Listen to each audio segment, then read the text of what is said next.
Vous avez fait de la prison. Oui, j'ai été incarcéré Pourquoi et combien de de fois? multiples fois. Déjà 4 fois. Et pourquoi? Trafic, Trafic de violence, quoi? trafic de drogue. Pourquoi vous trafiquez de la drogue? Ben, comme beaucoup, Non, malheureusement. mais non, je parle pas de Non, beaucoup. mais Moi, je connais des oui, gens qui ont trafiqué de la drogue. ouais. J'ai pu leur poser la question. Je voudrais avoir votre réponse. Pourquoi vous Vouloir faire trafiquez? de l'argent rapidement, facilement. Où est-ce que vous avez fait ça? En France, ici? Hein, les deux, France D'accord. hexagone, trafic Pourquoi vous international. voulez faire de l'argent rapidement? Vivre, survivre. Dans un système qui nous coûte de plus en plus cher, dans un système qui est de plus en plus inégal, dans un système où même quand on travaille, on est étranglé, on n'en peut plus.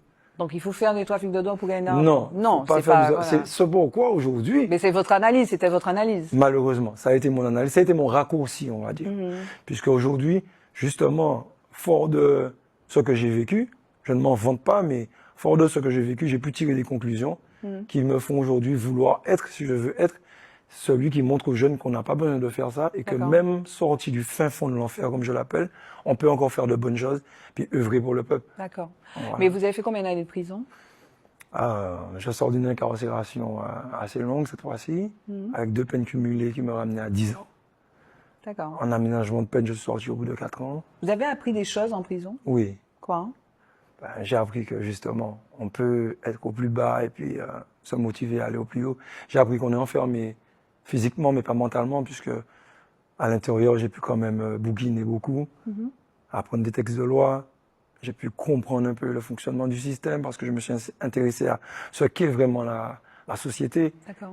Donc oui, j'ai appris à survivre parce que on est au milieu de gens qu'on ne connaît pas. Je suis toléré l'autre, puisqu'on est avec des gens qu'on ne tolère pas forcément, mais que bon, j'ai appris beaucoup de choses, je me suis endurci.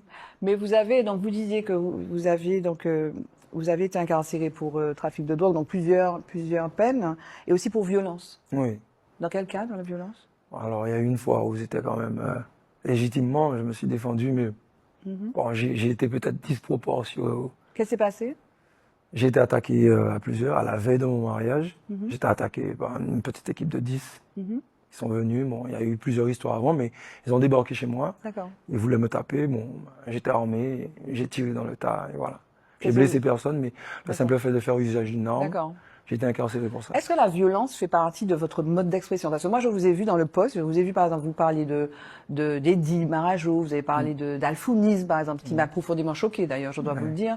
Vous avez parlé même quand vous parlez donc de ce pédophile-là, de Crozatier, ou même quand on vous voit parler à Monsieur Parfait, on va y venir là, vous êtes très véhément, c'est-à-dire que vous parlez avec beaucoup pas d'agressivité, mais de force. Est-ce que la violence fait partie de votre vie? Est-ce que vous assumez ça? Ah ben, ça fait partie des choses que j'ai compris de la vie. Il y a quelques fois où, malheureusement, les caresses, la tendresse n'apportent pas toutes les solutions.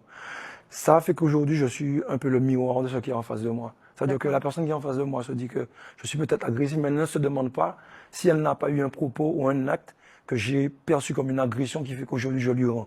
C'est-à-dire que j'estime que la jeunesse d'aujourd'hui, c'est le miroir de la société. On est dans une société qui est violente. Oui, mais on peut changer ça, non? On peut le changer et j'espère le changer. Est-ce que l'avenir du monde, c'est la violence, la guerre? Non, pas du tout. Est-ce que c'est ça l'avenir? Vos enfants quel âge? Vos enfants quel âge? 24, 12 et 1 an et 3 mois. Vous leur dites ça?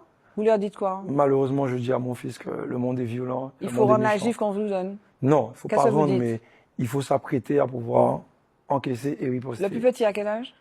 Non, la plus petite. La plus petite à quel âge? 1 an et 3 mois. Donc à votre enfant ou à celui de 12 ans qui est capable de comprendre, vous lui dites quoi de ça? Parce qu'il vous voit sur les réseaux. Vous lui dites quoi? Vous lui dites Je quoi? lui dis que le monde n'est pas aussi Doux. qu'on le pense. Voilà. D'accord. Et la réponse, c'est de se mettre debout La réponse, c'est d'être prêt. et d'être agressif. Non, pas d'être agressif, mais de pouvoir répondre à l'agression, c'est jamais. D'accord. De pouvoir être en légitime défense. Très souvent, on voit la fin de l'histoire, mais on ne voit pas le début de l'histoire. Vous croyez en la démocratie? Dans le système dans lequel on est, hein, qui est un système effectivement où on vote, on participe, on participe. Je n'y crois plus. Dans le système dans lequel on est, je n'y crois plus. Quand je vois l'affaire Pinto, je n'y crois plus. Quand je vois les prix qu'on subit, je n'y crois plus. Je n'y crois plus.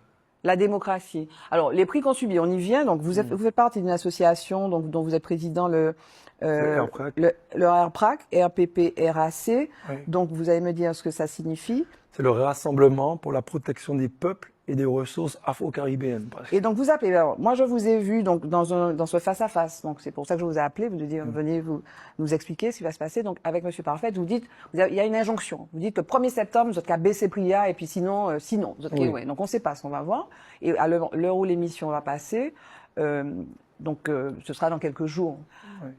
Donc il y a une réalité, qui est une réalité que les gens connaissent ici, qui est la vie chère. Donc vous, votre façon d'aborder cette chose-là, c'est de dire à la grande distribution, baissez les prix. C'est ça le message. Alors, c'est ça le message, mais la conclusion est rapide. Non. Il y a une analyse avant.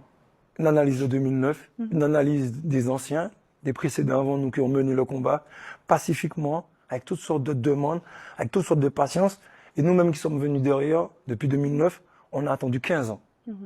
On a compris que aujourd'hui, les s'il vous plaît, les est-ce que vous pouvez ne fonctionnent pas.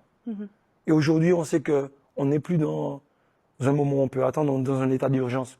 Là où les 40% sans enfants, en couple, n'arrivent pas à remplir un caddie, donc on n'a pas besoin de regarder plus bas. Est-ce qu'il faut attendre que le peuple soit exterminé par la faim pour réagir? Ça veut dire qu'aujourd'hui, ils nous ont poussés à comprendre que demander gentiment, ça ne va pas passer. Mais donc, votre analyse, c'est, donc là, le combat, entre guillemets, le combat là, précis, c'est les prix chers, c'est ça? La vie chère. Mais moi, ce que je vois dans le face-à-face que vous avez avec M. Parfait, c'est la vie chère dans les grandes distributions, c'est ça. Parce que la vie peut être chère, on peut dire, par exemple, que l'électricité est chère, que l'eau est chère, que la voiture est chère. Mais là, c'est la grande distribution, donc c'est l'alimentation, c'est ça? Exactement. Dans la vie chère, il y a plusieurs catégories. Vous avez très bien dit la chose, il y a plusieurs catégories. Et on a choisi de ne pas s'éparpiller parce que il y a une urgence dans tout. Il faut donner la pole position. Comme on dit chez nous, sac vide pas rester de gouttes. On peut vouloir se battre pour la terre ou pour l'essence. Si on a le ventre vide, on veut pas. Donc on a catégorisé, on a choisi l'alimentaire dans la vie chère. D'accord. Donc les grandes surfaces, donc la grande distribution. Et vous dites qu'ils ont les moyens de baisser, quoi. Bien sûr. Si on n'a pas fait en septembre, c'est que ils ont les moyens. Ils ont les moyens. C'est que eux seuls. Ils ont les moyens. Parce que l'analyse de la vie chère, moi je lisais, j'ai lu, par exemple, il y a eu un rapport de la Cour des comptes en mars 2024, il y a eu des rapports. Il y a des gens qui vous disent que la vie chère, c'est effectivement les bas salaires, c'est-à-dire qu'on peut avoir l'impression que la vie est chère parce que les salaires sont bas, que la vie chère en Martinique, c'est aussi les 40% qui alimentent la vie chère, parce que ça crée une classe moyenne qui a accès à des produits, finalement les gens qui les vendent se disent, ben bon, les gens ils vont acheter, je les mets là. Et puis, il y a des gens qui vous disent que ça peut être aussi l'octroi de mer, par exemple, la formation des prix avec l'octroi de mer qui sert de base à l'imposition de la TVA, ça vous fait que ça renchérit. Est-ce que vous avez... Et finalement, c'est pas que les grands distributeurs, en fait, ou la grande distribution. Alors, je vais pas rentrer dans les détails qui seront mieux exposés à partir du premier, mais je vais être simple avec quelques exemples. On a qui habillent quand même, qui ramènent des vêtements où il y a de l'importation et qu'on est quand même au prix de l'Hexagone. Oui. On a précisément les produits, les vêtements sont au prix de l'Hexagone. Voilà. Mais pas l'alimentaire. Attendez, on a ça qui habite, d'accord? On a quand même fut un temps les cigarettes sans faire de publicité qui étaient à un prix beaucoup plus bas qu'on a réussi à aligner au prix de l'Hexagone. Bon, aujourd'hui, il faut comprendre quelque chose. J'ai l'impression que ce qu'on n'arrive pas à solutionner en bonne entente avec le pouvoir, on vient le chercher dans la poche du peuple.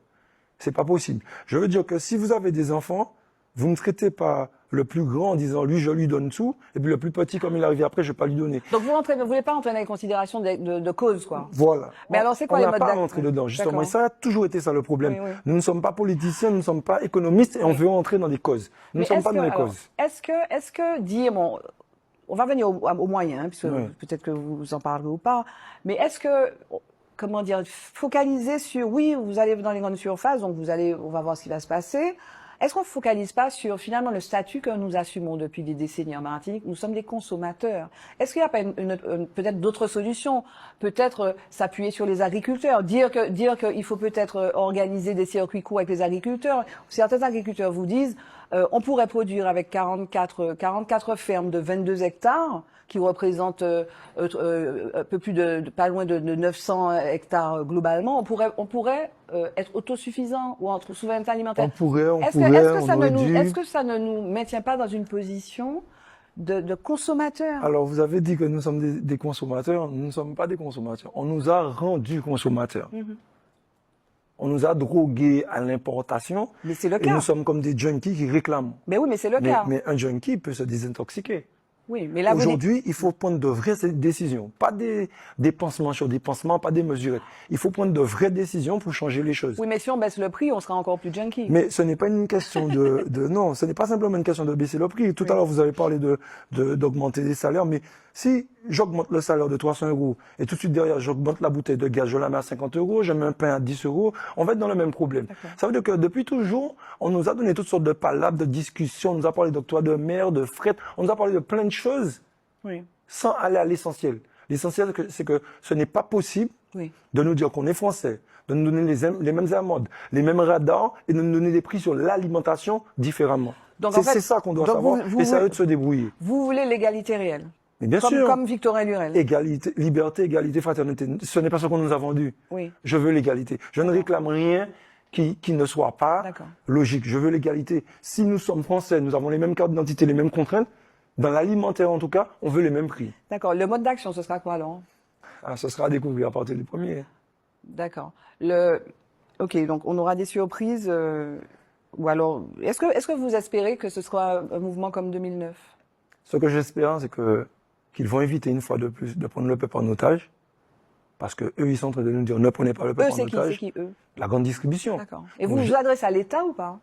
Mais je m'adresse à tous ceux qui ont pouvoir de remettre la justice économique en place. D'accord. La justice alimentaire vous pourriez vous adresser juste à l'État, parce que la grande distribution, les supermarchés, que ça soit GBH ou Leclerc, etc., c'est effectivement